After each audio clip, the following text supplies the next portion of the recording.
नमस्कार दोस्तों, स्वागत है आपका अपने चैनल सिविल ट्रेनर में। दोस्तों, अगर आप नया घर बनाने के बारे में सोच रहे हैं और आपको यह आइडिया नहीं है कि मजबूत घर कैसे बनेगा, साथ ही आप किसी भी कॉन्ट्रैक्टर या ठेकेदार से बेवकूफ नहीं बनना चाहते और इसी के साथ अगर आप लाखों रुपए सेव करना चाहते हैं, यानी कि मजबूत घर बनाते हुए भी आप अपना पैसा बचा सकते हैं, वह कैसे? तो वीडियो में अंत तक बने रहिएगा क्योंकि आज का यह वीडियो आपके लिए बहुत ही इंफॉर्मेटिव होने वाला है। कंप्लीट वीडियो देखना दोस्तों। थोड़ा वीडियो जरूर लंबा होगा लेकिन मैं आपसे पक्का प्रॉमिस करता हूं, वीडियो देखने के बाद अगर आप इन सभी बातों का ध्यान रखते हैं तो घर की कंस्ट्रक्शन करते हुए आपका घर मजबूत तो बनेगा ही, साथ ही कोई भी कॉन्ट्रैक्टर या ठेकेदार आपको बेवकूफ भी नहीं बना पाएगा। तो चलिए दोस्तों, वीडियो स्टार्ट करते हैं बिना किसी देरी के।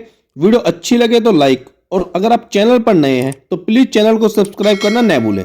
दोस्तों, घर की कंस्ट्रक्शन करने से पहले काम आता है ड्राइंग का। जी हाँ साथियों, घर बनाने से पहले आपको सबसे पहले ड्राइंग यानी कि घर का नक्शा पहले से ही बनवा लेना चाहिए। वह क्यों? थोड़ा डिटेल में आपको एक्सप्लेन कर देता हूँ। साथियों, घर का नक्शा पहले से बनवाने का बेनिफिट तो यह है कि आपको पहले ही आइडिया हो जाता है रूम्स वगैरह के साइज और उनकी लोकेशन का। वैसे ही किचन, हॉल, टॉयलेट, बाथरूम, इनके साइज और उनकी लोकेशन का। इसमें अगर आप लोकेशन को चेंज करना चाहते हैं या आप उसके साइज को घटाना या बढ़ाना चाहते हैं तो इजीली इस काम को कर सकते हैं। अगर आप यह काम कंस्ट्रक्शन करते हुए करते हैं तो फिर इसमें आपका बहुत पैसा बर्बाद हो सकता है। इसलिए आप घर की कंस्ट्रक्शन करने से पहले घर का नक्शा बनवा लें और जब आपका सेटिस्फेक्शन हो जाए तभी घर का काम स्टार्ट करें। और इसी के साथ साथ अगर आप किसी स्ट्रक्चर इंजीनियर से स्ट्रक्चर ड्राइंग भी बनवा ले तो ज्यादा अच्छा रहेगा, क्योंकि जैसा कि आप जानते हैं कि अब धीरे धीरे वातावरण यानी कि इन्वायरमेंट में चेंजेस आ रहे हैं, तो शायद इन्हीं वजह से इन फ्यूचर अर्थक्वेक यानी कि भूकंप जैसी प्रॉब्लम और ज्यादा बढ़ सकती है। तो अपने घर, परिवार या फैमिली को सेफ रखने के लिए आप इस बात का जरूर ध्यान रखें कि किसी स्ट्रक्चर इंजीनियर से अपने घर का स्ट्रक्चर डिजाइन भी जरूर कराएं। अब ड्राइंग का काम कंप्लीट होने के बाद आपका अगला स्टेप आता है कॉन्ट्रैक्टर को चूज करना। अब इसमें भी दो बातें हैं दोस्तों। पहला होता है आपका लेबर कॉन्ट्रैक्टर और दूसरा कॉन्ट्रैक्टर विद मटेरियल। अब ये दोनों क्या होते हैं? तो पहले बात करते हैं लेबर कॉन्ट्रैक्टर की। दोस्तों, लेबर कॉन्ट्रैक्टर अगर आप हायर करते हैं तो घर बनाने का सभी मटेरियल जैसे cement, sand, aggregate, steel, wooden यानी कि पेंट तक के सभी मटेरियल आपको ही प्रोवाइड करने होंगे। और आप समझ गए होंगे कि लेबर कॉन्ट्रैक्टर का काम होता है सिर्फ काम करना, मटेरियल आपको ही प्रोवाइड करना होगा। दूसरा आता है कॉन्ट्रैक्टर विद मटेरियल। जैसे कि आप नाम से ही समझ गए होंगे, अगर आप कॉन्ट्रैक्टर विद मटेरियल हायर करते हैं तो आपको पर स्क्वायर फीट का रेट फिक्स हो जाता है। दोस्तों, अगर आप 2024 में जानना चाहते हैं कि कॉन्ट्रैक्टर के क्या रेट चल रहे हैं तो इस वीडियो का लिंक मैंने डिस्क्रिप्शन में दे दिया है। अब आप काम चाहे लेबर रेट पर दे या विद मटेरियल, तो आपको क्वालिटी देखनी है कि कॉन्ट्रैक्टर सही से काम कर रहा है या नहीं। वह कैसे पता लगेगा?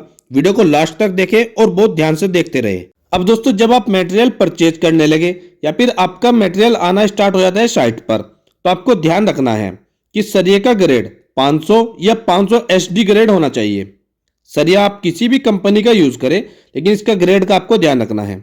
सीमेंट अच्छी कंपनी का होना चाहिए जैसे एसीसी, अंबुजा या फिर अल्ट्राटेक। सैंड की क्वालिटी भी देखकर अच्छी सैंड परचेज करें। ब्रिक फर्स्ट क्वालिटी की हो। तो मेन कंस्ट्रक्शन के लिए मटेरियल हमारा साइट पर पहुंच जाए तो फिर हमारा सबसे पहला काम आता है लेआउट मार्किंग या चूना वगैरह मार्किंग करके फुटिंग की एक्सकवेशन कराना।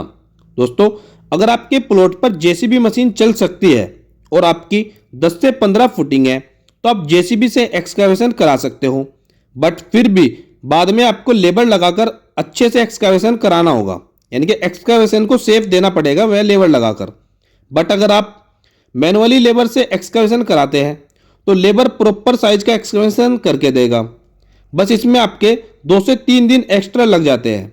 तो ये आपके ऊपर डिपेंड करता है कि आप एक्सकवेशन मैनुअली कराना चाहते हैं या फिर जेसीबी मशीन से। मेरा पर्सनल सजेशन है आपको कि अगर आपके प्लॉट पर जेसीबी मशीन जा सकती है और आपकी 10 से 20 फुटिंग है तो आप जेसीबी मशीन से एक्सकवेशन कराएं, और अगर 10 से कम फुटिंग है तो आप मैनुअली एक्सकवेशन करा सकते हैं। तो यह आपकी पर्सनल चॉइस पर डिपेंड करता है कि आप एक्सकवेशन कैसे कराना चाहते हैं। अब साथियों, एक्सकवेशन कराने के बाद अगला काम आता है फुटिंग की PCC means plane cement concrete. अक्सर कर देखा जाता है कॉन्ट्रैक्टर या मैसन नीचे ब्रिक बैट यानी कि ईंटों का रोड़ा या फिर छोटे छोटे पत्थर डालकर या फिर सीधा मिट्टी पर ही फुटिंग की कंक्रीट कर देते हैं, जो कि बिल्कुल गलत है। तो ध्यान रखने वाली बात यह है कि आप पीसीसी जरूर करें और पीसीसी का आप कम से कम M10 यानी कि 1:3:6 का रेशो रखे, या फिर आप M15 1:2:4 का रेशो रख सकते हैं। अब इसके बाद आपको फिर से लेआउट करना होता है, मतलब कॉलम की मार्किंग करते हैं ताकि एग्जैक्टली पता चले कि कॉलम कहां पर आने वाला है। फिर इसके बाद अगला काम आता है फुटिंग का जाल बांधना और साथ ही कॉलम को खड़ा करना। दोस्तों ध्यान रखें, इसमें यूज किया जाने वाला सरिया FE 500 या फिर FE 500 SD ग्रेड से कम बिल्कुल ना हो। अब नेक्स्ट आता है फुटिंग कास्टिंग। साथियों, फुटिंग कास्टिंग करते हुए आपको दो बातें ध्यान रखनी होगी। पहली, कंक्रीट का रेशो M20 यानी कि 1:3 से कम बिल्कुल न हो, जिसमें आपका 1 पार्ट सीमेंट का रहेगा, 1.5 पार्ट सैंड और 3 पार्ट एग्रीगेट का। आप चाहे तो M25 यानी कि 1:1:2 का रेशो रख सकते हैं। दूसरा, कास्टिंग के समय प्रॉपर अच्छी तरह से वाइब्रेटर का यूज जरूर किया जाए। अब फुटिंग कास्टिंग के बाद आपका अगला काम आता है पेडिस्टल कॉलम की कास्टिंग करना। साथियों, पेडिस्टल कॉलम की कास्टिंग आप फुटिंग कास्टिंग के 1 या 2 दिन बाद कर सकते हैं। अब कई लोगों का यह सवाल जरूर होगा कि पेडिस्टल कॉलम क्या होता है। साथियों, जो प्लिंथ बीम और फुटिंग के बीच में जो कॉलम आता है, तो इसे ही हम पेडिस्टल कॉलम कहते हैं। अब अगला काम आता है आपका बैक फिलिंग का। जी हाँ दोस्तों, जहां पर आपने एक्सकैवेशन किया है उन जगह पर आपको बैक फिलिंग करना होता है।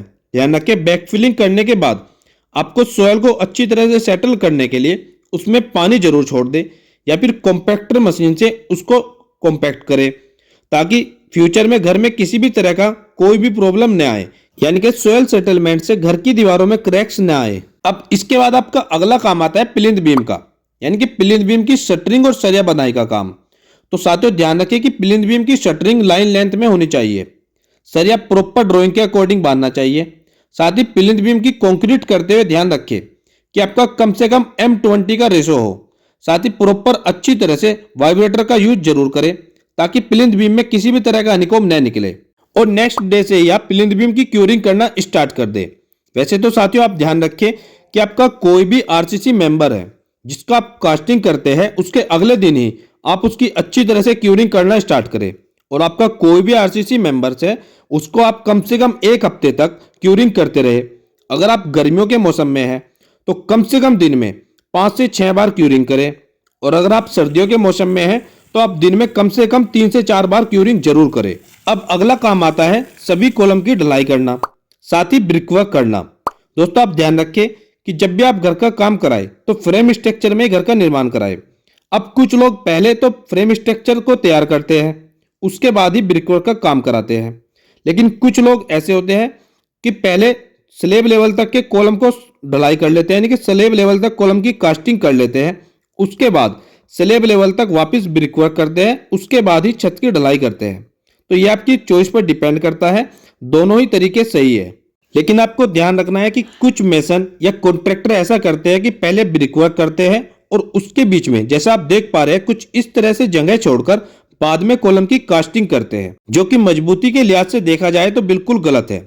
इसलिए आप जरूर ध्यान रखें कि पहले सिर्फ कॉलम की कास्टिंग करें, उसके बाद ही आप ब्रिकवर्क का काम करें। अब आप स्टेयरकेस यानी कि सीढ़ियों का काम करा सकते हैं। साथियों, सीढ़ी कैसे बनाना चाहिए डिटेल में जानने के लिए इस वीडियो का लिंक मैंने डिस्क्रिप्शन में दे दिया है, आप जाकर वीडियो को देख सकते हैं। अब बात करते हैं स्लेब की शटरिंग की। तो साथियों ध्यान रखिए कि स्लेब की शटरिंग आपकी प्रॉपर अच्छी तरह से हो। शटरिंग में आपके किसी भी तरह का कोई भी गैप न हो, नहीं तो वहीं से कंक्रीट वेस्ट होगा।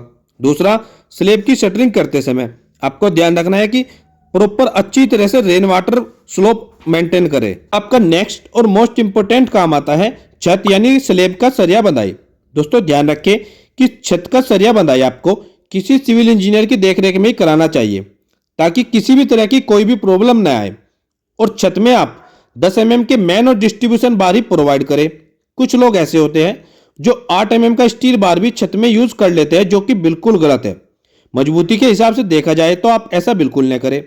हाँ, अगर आप 8 mm का सरिया यूज करना ही चाहते हैं तो इसमें आपको नीचे का सरिया यानी कि जो मेन सरिया रहेगा आपका, वह आप 10 mm का दे सकते हैं, और डिस्ट्रीब्यूशन बार आप 8 mm को प्रोवाइड कर सकते हैं। लेकिन मैं आपको सजेस्ट करूंगा कि आप मेन और डिस्ट्रीब्यूशन बार 10 mm का ही प्रोवाइड करें, और बीम में आप मिनिमम 12 mm और 16 mm का बार यूज कर सकते हैं। यानी कि बीम में आप मिनिमम 12 mm का बार यूज कर सकते हैं। 12 mm से ज्यादा का तो कर सकते हैं, लेकिन 12 mm से कम डाया का बार यूज बीम में बिल्कुल नहीं करना चाहिए। इसके बाद आप कंडूट पाइपलाइन, फैन बॉक्स और कंसील्ड बॉक्स लगाने का काम करा सकते हैं। ध्यान रखिए सभी कंडक्ट पाइपलाइन अच्छी तरह से बाइंडिंग वायर से बांध ले और फैन बॉक्स या फिर कंसील्ड बॉक्स को चारों साइड से टेपिंग कर ले ताकि कंक्रीट करते हुए इसमें कंक्रीट फिल न हो सके। अब आपका अगला काम आता है छत ढलाई का।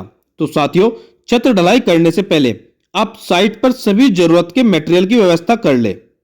वह आप एक दिन पहले ही कर रखें, जैसे आपको सीमेंट, सैंड, एग्रीगेट, पानी, वाइब्रेटर मशीन आदि सभी तरह के सामान की व्यवस्था एक दिन पहले से ही कर ले। और छत ढलाई करते हुए दो चीजों का जरूर ध्यान रखना है। पहला, कंक्रीट अच्छे से मिक्स होना चाहिए। कंक्रीट का रेशो M20 यानी कि 1.5-3 से कम बिल्कुल न हो। दूसरा, कंक्रीट करते हुए प्रॉपर अच्छी तरह से वाइब्रेटर का यूज स्लेब और साथ ही स्लेब बीम में अच्छी तरह से होना चाहिए। वाइब्रेटर का आपको प्रॉपर ध्यान रखना है कि वाइब्रेटर का यूज अच्छी तरह से होना चाहिए, न तो ज्यादा वाइब्रेटर लगे और न ही कम। बेहतर होगा कि इस समय आप किसी सिविल इंजीनियर से विजिट जरूर कराएं, यानी कि किसी सिविल इंजीनियर या फिर किसी एक्सपर्ट की देखरेख में ही छत ढलाई का काम कराएं। अब नेक्स्ट डे ही आप छत के ऊपर छोटी छोटी डोली या क्यारी बनाकर पानी छोड़ दें ताकि कंक्रीट अच्छी तरह से अपनी स्ट्रेंथ को गेन कर सके। आप ध्यान रखें कि कम से कम 10 से 15 दिनों तक आप ऊपर छत पर पानी भरकर रखें। इन सभी कामों के बाद आप ऊपर ममटी और पैरापिट वाल का काम करा सकते हैं। तो साथियों यहां तक तो आपका स्ट्रक्चर वर्क कंप्लीट। अब हम बात करते हैं फिनिशिंग वर्क की। तो इन सभी कामों के बाद आप प्लम्बिंग और इलेक्ट्रिकल का काम करा सकते हैं। साथियों ध्यान रखें प्लम्बिंग वर्क हो या फिर इलेक्ट्रिकल वर्क, किसी भी अच्छे प्लम्बर या इलेक्ट्रिशियन से ही काम कराना चाहिए। और साथ ही प्लम्बिंग में या फिर इलेक्ट्रिकल वर्क में अच्छी कंपनी का ही मटेरियल यूज करें। खासतौर पर प्लम्बिंग का सभी सामान किसी अच्छी कंपनी का ही यूज करें ताकि घर में किसी भी तरह की पाइपलाइन में कोई भी लीकेज न हो। तो इस बात का जरूर ध्यान रखें जो कि घर की मजबूती के लिए मस्ट है। अब आप प्लास्टर का काम करा सकते हैं। आपको ध्यान रखना है कि इनर वाल्स पर आप 12 mm और आउटर की वाल्स पर आप 15 mm का प्लास्टर कर सकते हैं। वहीं आरसीसी सरफेस पर यानी कि अगर आपका स्लेब पर प्लास्टर होना है तो वह आप 6 mm तक रखें और प्लास्टर का रेशो आरसीसी सरफेस पर 1:3 रहेगा। वहीं दीवारों पर आप 1:4 या 1:5 का रेशो यूज कर सकते हैं। दोस्तों अगर आप आउटर की दीवारों पर प्लास्टर करा रहे हैं तो आपको सभी कॉलम, स्लेब इन सभी में ग्रुप्स अवश्य बनवाना चाहिए ताकि अगर फ्यूचर में प्लास्टर में कोई क्रैक आए भी तो वह क्रैक एक ग्रुप से दूसरे ग्रुप तक फैलकर ही रुक जाएगा। आप सिर्फ उतने ही एरिया को वापस रिपेयर कर सकते हैं। इससे आपका समय और पैसा जरूर बचेगा। और अगर आप ग्रुप्स नहीं बनाते हैं और फ्यूचर में अगर क्रैक्स आता है तो वह क्रैक्स बहुत ज्यादा दूर तक फैल जाएगा। इसलिए आप ग्रुप्स अवश्य बनवाएं और सभी ब्रिक्स या आरसीसी सरफेस के जितने भी जंक्शन बनते हैं आपके, उन सभी पर आप चिकन मैश का यूज करें ताकि फ्यूचर में आपको क्रैक्स तो बिल्कुल न देखने को मिले। इस बात का जरूर ध्यान रखें। अब प्लास्टर का काम कंप्लीट होने के बाद आपका अगला काम आता है खिड़कियां दरवाजों का काम। उसके बाद आप ग्रेनाइट, पत्थर, मार्बल या टाइल्स वगैरह का काम करा सकते हैं। साथ ही ध्यान रखें कि कोई भी फिनिशिंग आइटम है आपका वह आप अच्छी क्वालिटी का ही मटेरियल यूज करें। अब लास्ट में आता है आपका पेंट या फिर पुट्टी का काम। दोस्तों ध्यान रखें कि आप पुट्टी कम से कम 2 कोट कराएं, उसके बाद ही पेंट का कोट अप्लाई करें। और आप ध्यान रखें कि पेंट या पुट्टी किसी भी अच्छी कंपनी का ही यूज करें ताकि ज्यादा समय तक पेंट सुरक्षित बना रहे और साथ ही घर भी देखने में सुंदर दिखाई दे। दोस्तों आज की वीडियो में बस इतना ही। दोस्तों वीडियो आपको कैसी लगी कमेंट सेक्शन में जरूर बताइएगा। दोस्तों अगर आप और भी घर बनाने से रिलेटेड बहुत सारी वीडियोस देखना चाहते हैं तो आप चैनल पर विजिट जरूर कीजिए। वीडियो आपको कैसी लगी कमेंट में जरूर बताइए और वीडियो को लाइक, चैनल को सब्सक्राइब और मेरी आने वाली और भी अच्छी वीडियो के नोटिफिकेशन के लिए बेल आइकन को प्रेस करना मत भूलिएगा। मिलते हैं दोस्तों एक और नई वीडियो में, एक और नई वीडियो लेक्चर के साथ। तब तक दोस्तों आप सबको मेरा नमस्कार और वीडियो में अंत तक बने रहने के लिए आपका बहुत बहुत धन्यवाद।